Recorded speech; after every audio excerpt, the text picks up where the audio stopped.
More from Tiny Power next week. Now, in our social media addicted generation where we feel compelled to share absolutely everything, do you ever wonder what the next step will be? What if we could share our actual memories? This is a concept that's explored in Capcom's new action-adventure title, Remember Me. Your turn is coming.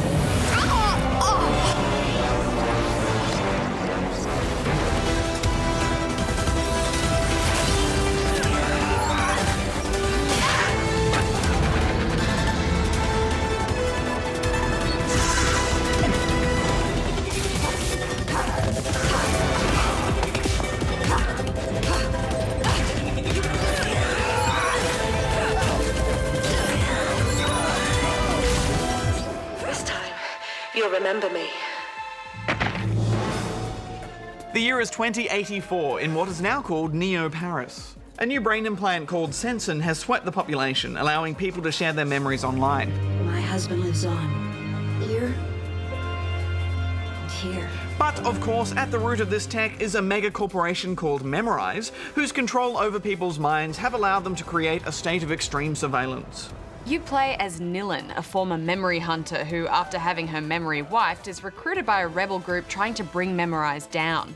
It's a little bit Total Recall, a little bit Minority Report, but there are some seriously cool sci-fi concepts here that just had me on board with the story straight off the bat. It's a really stylish setting for a game, and they do an excellent job in creating this dystopic Parisian future. Behold the privileged few, safe with their little comforts, while others live in suffering. Sadly, much of the design of this game feels sloppy to me, and the environment can be difficult to navigate at times. Things are either painfully obvious or frustratingly unclear. The game just doesn't do a good job of guiding you through in a way that feels intuitive. Yeah, great pains have been taken to create an environment that's visually nice to look at. They've done a lot of interesting camera work as you navigate your way through certain climbing sections, but this is more often than not to the detriment of basic movement, and you end up just getting frustrated with it. The controls just feel awkward too, don't they? It doesn't quite meet that standard that we're used to for climbing and parkour games. Yeah, although there were times when I just fell in love with this city in spite of that. I thought the art style was fantastic, and the way the music swells as you climb to a higher point to take in those cityscapes was just awesome.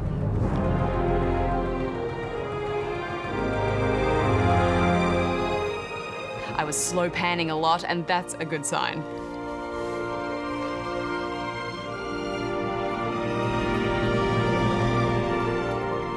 This is a world I wanted to explore. Sadly, once you look a little closer, it all feels a little bit lifeless. There's not a lot you can actually interact with here, save from a few doors and levers. You know how some cities really make you feel like you're walking through something that's real and lived in? This kind of felt like you were walking through a two-dimensional movie set, so I was a little bit disappointed by that. Moving to combat, fights seem to occur in glaringly obvious purpose-built rooms and always in staggered waves. It's combo-based, but they worked in some interesting ideas into the fighting style. You're supplied with a series of different combo chains in which you can unlock and customize attacks to mix and match within each set. Some attacks deal damage, some restore health, others are multipliers, and some serve to speed up cooldown times for special abilities. Yeah, I wasn't sure about this at first. It took a little bit of experimentation with the placement of various different attacks before I found a combo that I could pull off easily in a fight. Rather than blocks or counters, you're focused mainly on speedy dodging to avoid combo breakers, so it's tricky keeping a complex combo chain in your head while you're hitting A to dodge every 5 seconds, let alone remembering which combo chain you put the health regen in, but you do get used to it. Yeah, I think you'll either love or hate this fighting system, and I wasn't much of a fan. On the surface, it appears to have depth to it, but it boils down to the same repetitive attacks while constantly cartwheeling out of the way of overt enemy telegraphing. I thought the cartwheel was a bit overdramatic, a bit impractical perhaps, to dodge out of the way. It's not really a cartwheel. I mean, she's like a gymnast. She's got the acrobatic kind of capoeira style. The capoeira style? Yeah, like martial arts moves. Still seems impractical to me. It's like one of those kind of twists. She just duck and roll out of the way. No, because she goes like this. Oh, we're demonstrating? Yeah. She does those kind of moves that go like this. Hang on, stand out of the way. Like, you know, like a spinning, like a helicopter kick. I think she should do duck and rolls. How is a duck and roll more practical? If you're in a combat situation, yeah, right, and someone's attacking you, how is that more practical than this? I digress. Duck and rolls are not practical. I'm glad we cleared that up. Yeah. The point is, I started to really enjoy the combo patterns once I got used to them. My spine hurts.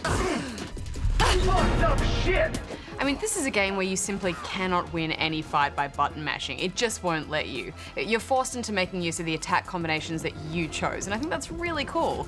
Admittedly, I did prefer the slower, calculated fights that you have with heavy goons rather than the wild scraps you have with those leaper things. Leapers are these memory addicts that have overdosed and mutated into some kind of subhuman creature. They move quickly, can blink in and out of view, and if you get overwhelmed, they can make your life pretty difficult. Some fights will see you needing to rely on constantly hitting floodlights to expose them, or using lots of your cooldown combos so that you can waste them with your special abilities. You also have a ranged weapon that can be fired from your fancy arm thingy, and it's good for breaking through shields and is particularly useful in boss fights as well, some of which are visually very interesting scenarios but get a little tiresome and repetitive after the third or fourth stage of the fight. Plus, there are other just plain dumb design flaws where QuickTime events will happen, but amidst all the flashy artwork, you can't actually see what button you're supposed to press. Play that back. Yeah, it's there. Yeah, and it's moments like that where this game just gets a little too caught up in its style and presentation and falls down on basic elements, which should just feel organic and natural. I agree. The game's strength for me really lies in its setting and its characters.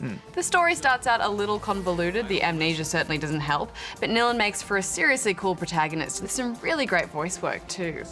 In my chest, my throat, on the tips of my fingers, I can feel the throb of the power that scares them. One of the more unique ideas in this game is how you delve into people's minds and mess with them, essentially rewriting events in their minds. Yeah, that was interesting. A part of your skills as a memory hunter is the ability to steal people's memories and remix them. As a player, this takes form by allowing you to fast forward and rewind a scene, pinpointing certain moments which act as a catalyst to change the events of that memory and its outcome. It's a cool device, but I'm glad I didn't have to do it too often because it is quite time-consuming and a little fiddly. Yeah, and there are a whole bunch of scenarios that you have to play out before you get the right outcome too. But we should wrap this up, Hex.